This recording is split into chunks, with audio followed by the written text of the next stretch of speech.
हर इक्स की तरह ही हमारा इक्स भी धर्म के नाम पर ही कुर्बान हुआ था। ठाकुर चाचा के साथ हमारे अब्बा की तंत काटी रोटी थी। हम सब बच्चे एक ही आंगन में खेलते रहते थे। तब किसी ने नहीं कहा था कि बिस्मल तुम तारा के साथ मत खेला करो। जब हम घर घर खेलते हुए घर सजाने के सपने संजोने लगे, तब तारा की भाभी को ना जाने क्या हो गया कि उन्होंने हम दोनों के मिलने पे रोक लगानी शुरू कर दी। भाभी घर की बड़ी थी, हम सबकी भाभी थी। मैं तो उन्हें बहुत पसंद भी करता था। बर्फ़ जैसे सफ़ेद रंग की वो मुझे बहुत सुंदर लगती थी। ईद में मिली इर्दी से शिवालय जाकर मैं उनके लिए गुलाबी चुटला भी लाया था। ऐसा नहीं कि वो मुझे प्यार नहीं करती थी, बहुत प्यार करती थी। फिर उन्हें हमारे इक्स से क्यों नफ़रत हुई, उस वक्त मैं समझ ही नहीं सका था। हमें एकांत साथ देख कर वो तुरंत कहती, बिस्मल आप अपने घर जाइए, बहुत रात हो चुकी है। तारा आप भी चलिए, या तो पढ़ाई करिए या फिर आइए रसोई में हमारा हाथ बटाइए। भाभी लखनऊ की थी, उनकी भाषा हमारे कानपुर की भाषा से थोड़ी अलग थी। अभी मेरी दाढ़ी मूछे में स्नाय रंग फूटना शुरू ही हुआ था। सिर पर टोपी लगाना भी अब मुझे अच्छा लगने लगा था। समझ गया था कि हमारे महजब में इस दाढ़ीदार टोपी का क्या खासियत है। दिल में हर वक्त तारा के नाम की लकीरें उठती रहती थी। तारा भी मेरे लिए दिन में कई कई बार छत पर आती। वह अब सलवार कमीज के साथ दुपट्टा भी डालने लगी थी। अब्बा की दुकान से ही पीला वाला जरी वाला दुपट्टा लेकर मैंने उसे जन्मदिन पर तोहफे में दिया था। अब्बा ने कहा भी था, तेरी अम्मी उसके लिए पूरा सूट लेकर गई है। साहबजादे, फिर आप अपनी तरफ से दुपट्टा क्यों कर ले जाना चाहते हैं? मैं थोड़ा सा हकलाया तो अब्बा ने मेरे कान मोड़ते हुए कहा, बरखुरदार, क्या हमारी दोस्ती को रिश्ते में बदलवाना चाहते हो? मैं शर्म से लाल हो गया था। मेरे चेहरे पर आई सुर्खी देखकर अब्बा थोड़ा चिंतित हुए। फिर बोले, जनाब यह एक बड़ी जालिम चीज़ है। इसकी आतिश से खुद को बचा कर रखिए ताकि हमारे शीशे रिश्ते की मिठास बची रहे। अगर उसी वक्त कह देता कि अब्बा ठाकुर चाचा से आप मेरी खातिर बात कर लो तो कितना अच्छा होता। मुझे तो वैसे भी दुकान ही संभालनी थी। भाई जी सलवार कमीज वाले कानपुर के जनरलगंज की मशहूर दुकान थी। आखिर बाप दादा का बिजनेस बेटे को ही तो देखना था। यह बात तो मेरे दिमाग में बैठी हुई थी, तभी पढ़ाई में भी मेरा मन नहीं लगता था। उस जन्मदिन पर भाभी ने मुझसे कहा, बिरबल आप और तारा अब बड़े हो रहे हो, अब आपको मर्यादा का ख्याल रखना होगा। हमारे घरों में बहुत अच्छी दोस्ती है, किंतु हमारे धर्म अलग है। हम अपनी बेटी ठाकुरों के घर ही बिहाएंगे। बड़े की दोस्ती में कोई दरार ना आए, इसीलिए आप दोनों को समझ रही हूँ। मैंने कई मर्तबा रिश्तों का खून होते हुए देखा है। नहीं चाहता कि आप दोनों की वजह से ऐसा कुछ अच्छा होगा। तारा से दूरी बना कर रखिए। मैं सहम गया था। ऐसा लगा जैसे मैंने कई चोरी की हो।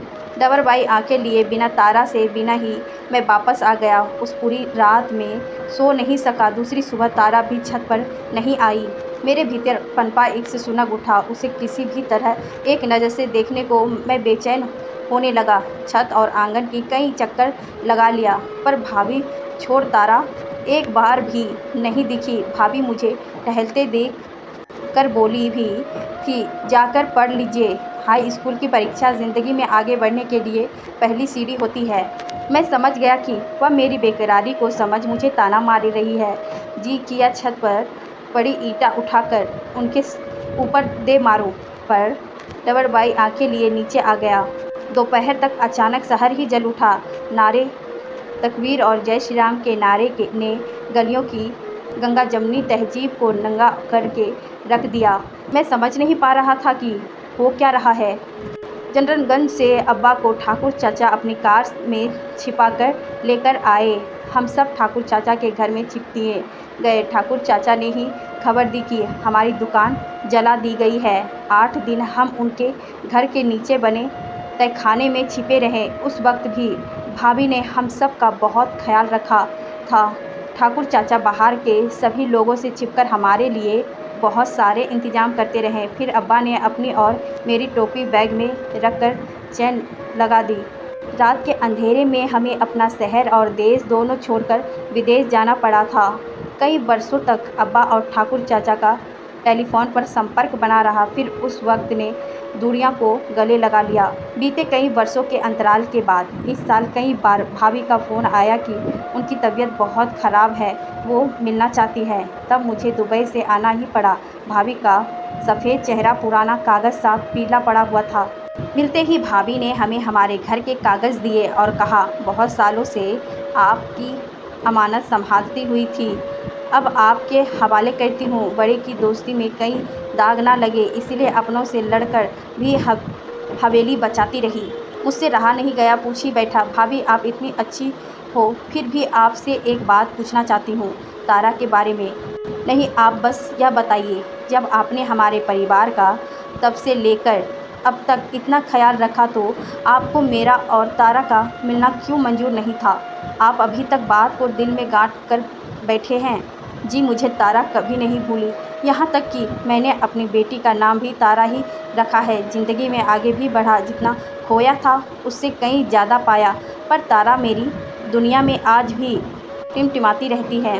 बिरमल चंद सांसें बची हैं। आपसे सच कहूँगी, मैं इश्क की दुश्मन नहीं थी, मैं तो खुद इश्क की मारी हुई थी। आपके भाई साहब जिन्हें मैं ब्याही गई थी, उस उम्र में मुझे से 10 साल बड़े थे। ऐसा नहीं था कि यह बात हमारी अम्मा और बाबूजी को आखिर ना हो, वो चाहते तो मेरे लिए मेरा हम उम्र भी तलाश सकते थे, किंतु उन्हें हमारे इश्क का पता चल गया था।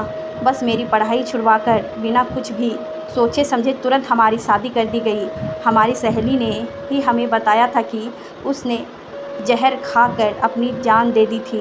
आपकी ही तरह वह भी अपनी अम्मी का इकलौता ही था। यह सब कहते हुए भाभी की आंखें भीग गईं। उनकी गहराई जानकर मेरा सिर उनके लिए और ऊंचा हो गया था। उनका हाथ थामकर मैंने पूछा, भाभी तारा कैसी है?